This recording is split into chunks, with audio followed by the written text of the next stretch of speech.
And I'm here to kind of give you an update about how my whole quitting cigarettes thing went a couple years ago. On January 2nd, 2018, I stopped smoking cigarettes using this book. Seriously, this is like a lifeline. And I actually, well, let me start off by telling you my quitting story, just like in a brief little tidbit, because I first quit July 2017 was the first time I read this book. And then I went to Oktoberfest in Germany and picked up smoking again because I couldn't help myself, and I just thought that the party thing was like a really good idea, and why not? So I started smoking again, and then yeah, there's no such thing as just one cigarette. Usually just one cigarette leads to another one, and then another one, and then you know how the story goes. But I successfully quit on my second attempt by rereading the book. Yes, I read this book from cover to cover 2 times, but it changed my life, honestly. The principles that I learned in here on like just how the human mind works and how to eliminate things from your life and how addiction operates and how it takes control of you, and it's so interesting how we believe that it is the substance itself that's addictive, when in reality and actuality it's the mindset that we've created by like thinking we only can do one cigarette and then it'll be over with, or like, oh, I'm bored, I need something to do, I'll go smoke a cigarette. But it doesn't solve the boredom. You're still bored. You're just bored and smoking. I mean, no matter what way you look at it, addiction is it's just an awful thing that we do to ourselves to cope with our lack of self-love.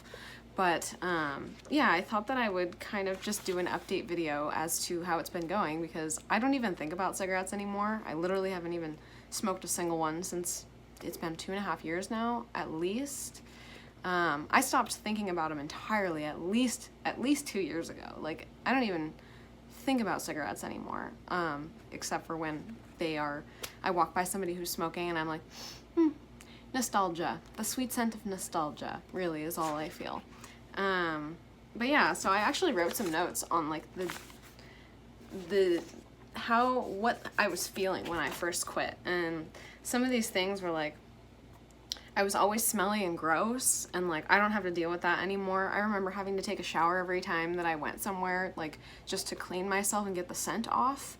And I don't even have to think about that anymore. Like, that stress is completely gone. Because I didn't want anybody to know that I was smoking, so I would hide it by showering and brushing my teeth and like washing my hands and scrubbing my face, and it's just so unnecessary and so much stress. Your breath is always nasty.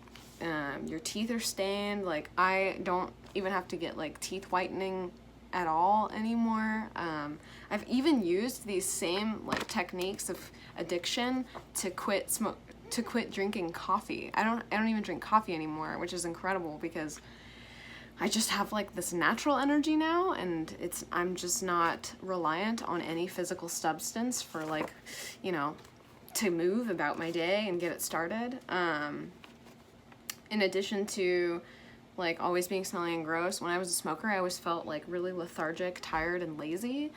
And I do still have those feelings, unfortunately, but it's a lot easier now for me to kind of take initiative and do something. It's not like I'm not moping around. My moping now is unrelated to my smoking. It's more like, what life path am I doing? Because I'm lost just as anybody else is right now, especially in this pandemic. But at least I'm not wasting, you know, $10 a day on a pack of cigarettes, which is nice. I'm saving a boatload of money. Ooh, here's a good one. When I was a smoker, I was always dishonest because, again, I was lying to myself about how addicted I was and how easy, or if I really wanted to quit, I could just quit. But like, at the time before I found this book, I didn't know how I was actually going to do that. But I was dishonest also in the fact that I was like showering to clean the smell off and brushing my teeth so that I didn't smell like it, and that dishonesty is something that I don't even have to think about anymore. There's no reason, I don't have to lie about it because I don't smoke. I used to always be like always coughing, and I was always congested, and like I have 0 problems breathing now. It's like a totally different body that I'm in. It's really, really amazing. Life is way better without cigarettes. I always had like a chest pain, or like every time I've always been a really active person. Like I like to run and do a lot of physical activities, and I would always be out of breath. Like even like what was weird, like the poor circulation would keep my body temperature, like I don't know, I felt really cold all the time, and like I could feel sometimes like my fingers and toes would like tingle, and that doesn't happen anymore ever. Oh yeah,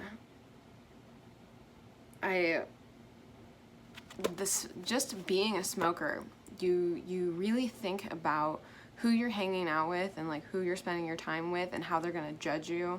And so there are certain people that you just eliminate from your life naturally when you're a smoker, because you think that they have a bad opinion of you. And even if they do, that really shouldn't be a deterrent to spend time with them unless they're actually making you feel bad for it. But after you quit, you literally don't ever have to think about that again, because you don't smoke. You're a non-smoker. And I think that actually one of the biggest, man, how do I explain this? One of like the biggest changes, or no, one of the most successful, the mindset of quitting, you can't think about it like, oh, I'm quitting cigarettes. You have to think about it like, I was a smoker and now I'm a non-smoker. Because when you believe you are a non-smoker, you have different answers to questions. Like if somebody asks you, do you want a cigarette? You say, no, I'm a non-smoker. Now, if you had quit cigarettes and somebody asks you if you want a cigarette, your answer might be, no, I quit smoking. But nobody likes a quitter, right? So you have that other mentality to think about. But if you're a non-smoker, you just don't think about smoking, ever, because you're a non-smoker. A non-smoker doesn't think about smoking. A person who's never had a cigarette never thinks about smoking. So you have to take initiative to change your entire mindset and shift it away from what it was before, while you were smoking. Yeah. So, to be honest, it's just been really easy. I feel a million, zillion, trillion, billion, I don't even know. I just feel infinitely better all around. Every single aspect of my life is better.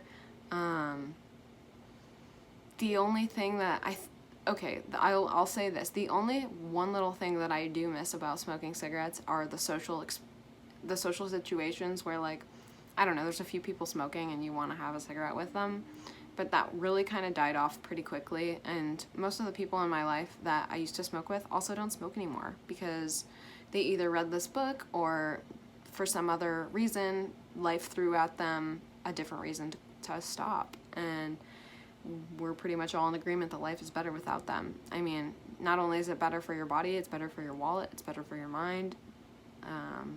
Yeah, highly recommend it. And so I just wanted to kind of do a little quick update so that I could share that with you. I wish that I would have filmed more over the past couple years, like just kind of doing an update. I only really did like one update clip, and it was about 2 weeks after I first quit. And yeah, I'll drop a little tidbit of that in here so you could see what that's like. It's just been all around so much better. Like, life is so much better. I get it. Like Allen Carr says in his book, like at some point it just kind of hits you, like life is actually legitly better as a non-smoker. And it's just, I can't believe how true it is, because it was so hard to quit, like to get myself to quit. The tips that you get from ex-smokers about quitting and people who have successfully done it are usually the best people to learn from. And Allen Carr, man. But really, once you address the mindset of smoking, it's gone. That's all it is. That's all it takes. All it takes is in your mind. You don't need nicotine patches. You don't need an electronic cigarette. You don't need to substitute it with something else. You don't need to do any of that stuff. All you need to do is convince yourself that you can do it.